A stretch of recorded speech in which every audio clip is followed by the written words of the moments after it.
Thank you.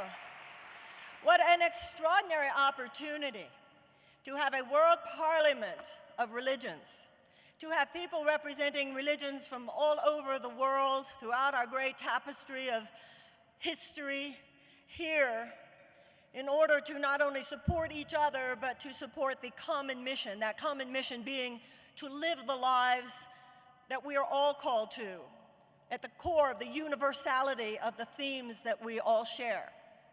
But I think also we have the opportunity, being here together, to do the work of religion within ourselves. And one of the great religious principles is to purify your own heart and atone for your own mistakes.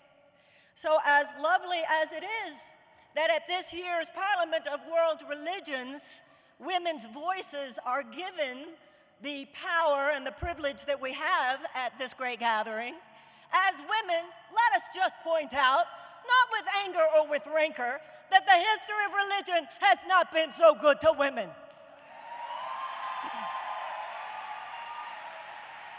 And to be honest, in many of the great institutionalized religions that are represented even here at this Parliament, they're not doing so good even today.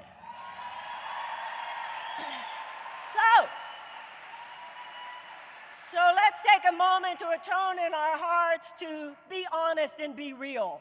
Because religion, when it refuses to be honest and refuses to be real, allows itself merely to be co-opted by the very forces we are here to protect human beings from. And that is why many of the female voices rising today in religious fervor, forming a new vortex of priestesshood, are finding ourselves at sometimes working within religious institutions, at other times not welcomed in our true femaleness and practicing our priestesshood elsewhere.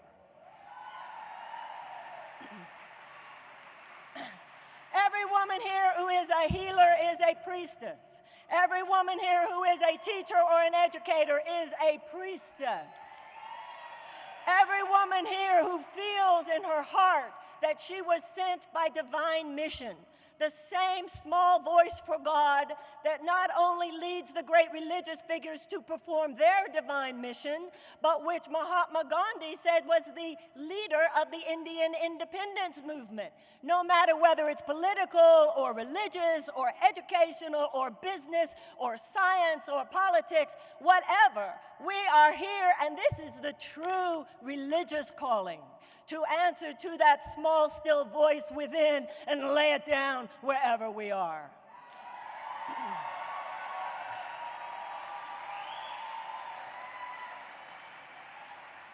And so the last thing that would serve a world parliament of religions, and the last thing that would serve the women of the world, is for any of us to be too self-congratulatory at this time.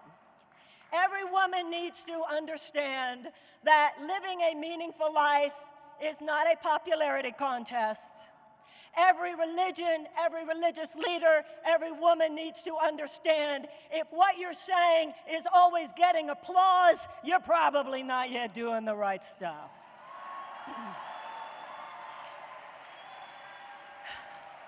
Because if we are to truly stand for the reclamation of the heart of humanity, we must remember that we live today on a planet that is not organized according to principles that reclaim the heart of humanity.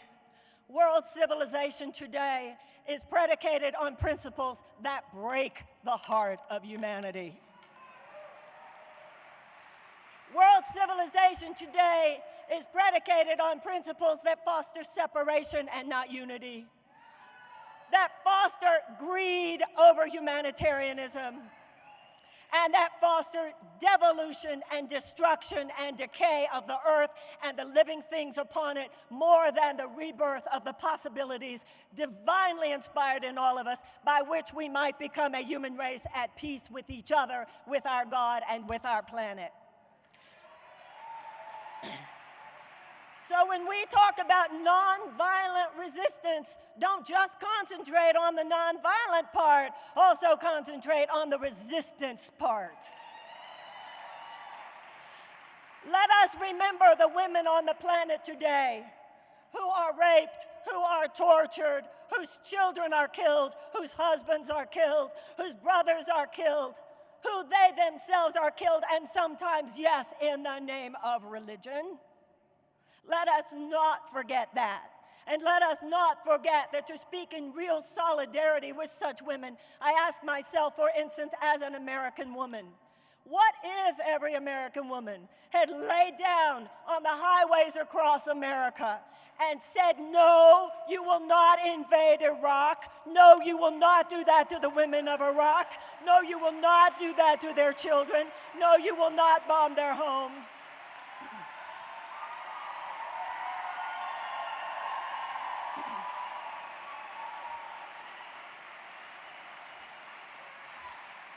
I also know that to have called for that at the time would have gotten no real reaction. But we, you, I, this is our job. Let us create our societies in whatever area we are. If you're an educator, if you're a healer, if you're a religious leader, if you're whatever you do, let us prepare the ground, fertilize the soil, prepare the listening, so that as women do find their voices and men find their voices, we must remember that passionate, free-thinking women have never been deeply appreciated by the great religions of the world, because passionate, free-thinking women raise passionate, free-thinking children, and passionate, free-thinking children grow up to be passionate, free-thinking adults, and passionate, free-thinking adults are very difficult to manipulate and almost impossible to control.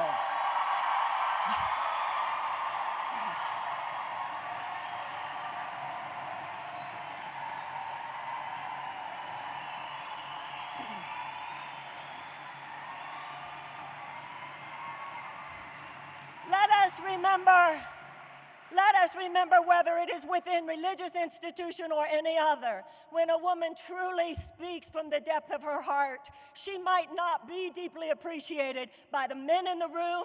She might not be deeply appreciated by other women in the room. But if even one man says, I support her and I stand for her, and if even one woman says, I support her and I stand with her, what that's called is a miracle. What that's called is a revolution. What that is called is a true divine goddess, because the divine goddess is not just beautiful, she's fierce. And when you mess with her babies, you mess with her babies and you mess with her earth, she's had enough of that.